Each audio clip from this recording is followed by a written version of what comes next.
This is the setup for the micros in TradeStation on Cobra III Micro E-mini S&P and Micro Nasdaq. Let's look at E-mini S&P first, or Micro S&P. Format, strategies, Capstone Micro Cobra III is the strategy name. And you come in here and you take a look. If you want to change the contracts, you change it right here, CNT RCTS. Don't trade on holiday is one thing you want to set to true, so it doesn't trade on a half a day. Use max daily entries. 1 is the best. Now the start time, finish time, and exit time are based on Eastern Standard Time. So if your local computer, your VPS computer clock is not set to Eastern Standard Time, then you need to adjust these for your difference from Eastern Standard Time. So if you were on Chicago time, this would be 8:45, this would be 14:30, this would be 1500. Start time, finish time, and exit time. And these others are inputs you don't need to worry about. They're defaults. You can play with those if you want. I recommend just keeping them where they are. The stop loss, set it to true, and it is $60 per contract. So if you change contracts up here, you do not need to change this because it's on a per contract basis. So if you change this to 2, you do not have to change this to 120. This is fixed at a per contract basis. Profit target, same thing, on a per contract basis. And you can test that. One of the things you can do is to test that to see if it's on a per contract basis is to change the number of contracts and see if the return over drawdown changes. I'll show you that in a minute. And just for you do that just for reference to see if it's set up right. And so these are other optional parameters that are set to false by default. Maximum VIX filter won't trade if the VIX goes above 100, which it's never done, but we have the VIX in here, and if it ever goes above 100, it won't trade anymore. Massive event to probably take it above 100. This number might actually, 70 or 80 might actually be a better number, but it's kind of a one-off Armageddon type event, and so we don't want to trade during Armageddon. And so even if you're right on direction, the volatility would probably be so wild it would be hard to trade it. So that is the micro E-mini S&P. What I'm saying on the per contracts, if you look at this, you can always test this. And if you see this, the performance over the last, I guess, 7 months since the end of August of 2020, this number right here, net profit as a percentage of drawdown, should not change if you change the number of contracts. So 278.33, format strategies, change this to 2. Your net profit and drawdown will double, but this number should not, 278.33. So then you know everything's on a per contract basis in your code. And so change that back to 1, and that is 1 micro. And you can also take a look here at the take a look now at the E-mini Nasdaq. We'll do the same test here, then we'll go over the settings. We'll also go over the data settings here as well. So here is micro E-mini Nasdaq. We're going to format the strategies. We're going to set this to 2. Let's look at the number first. We forgot to mark the number. 229.91. So format strategies, and then we double click on this. We set this to 2. Okay. The profit, net profit, and drawdown double. This stays the same, 229.91. That's how you can always test that in any given strategy you're set up.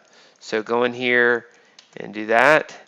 The automation settings for both of these are also set up. Automation, I like to set these here to this, but you can take them off and hold the limits. On the Nasdaq especially, the Nasdaq, it's pretty easy to fill limit orders.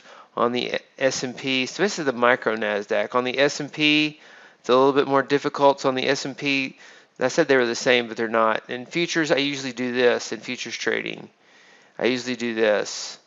And so this is the default for, and set this between 0 and 3.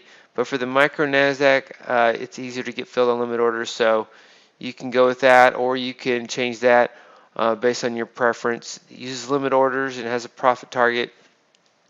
So let's look at, turn on automation. You click this, you set account confirmation to off. This does not have slippage and commission in it. we typically use $12.50 per trade or $25 round turn in the E-minis and regular futures contracts. So on micros, you might want to use probably $1.75 to $2.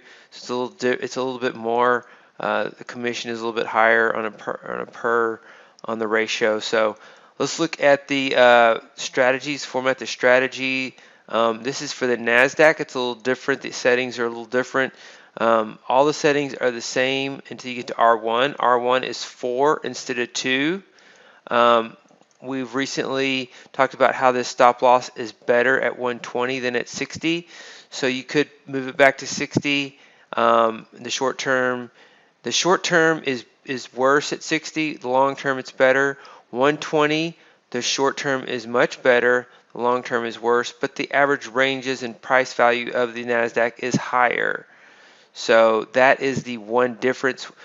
Two differences actually. We have 120 here. We set the profit target to false, and these are all the same because the profit target is set up here. We split different profit targets.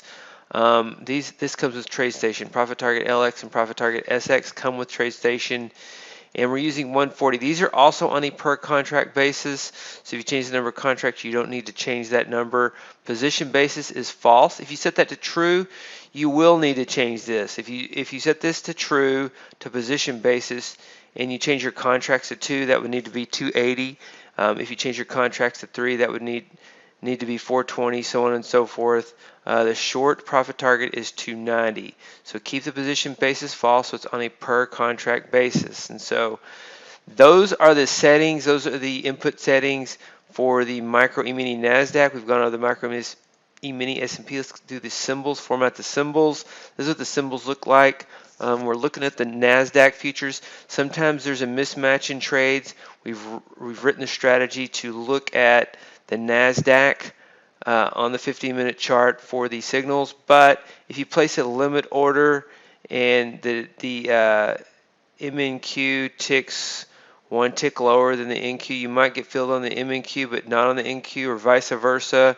Stop losses also and profit targets can only be based on the data 1. So any swing high or swing lows where these vary by 1 to 3 ticks could be affected. So over time they tend to be close, but in the short term there can be mismatches between the micros and the Nasdaq just because they don't tick. They're not tick for tick at every point. In swing highs and swing lows, they can be there can be 1 to 3 ticks difference or more sometimes. So that is the data settings for this setup. Let's look at the data settings for the micro S&P. Format symbol MES. Your micro is data 1. Once again, it also looks at E-mini S&P data 4. Use the VIX and advancers decliners. Are all 15 minutes. And so those are the data settings. The input settings is a detailed setup for setting up the micro stock index futures to trade Cobra III. So these have some nice long-term performance in these strategies, and I wanted to show you how you would change those setups, how you change the data and input settings if you want to trade them on the micros.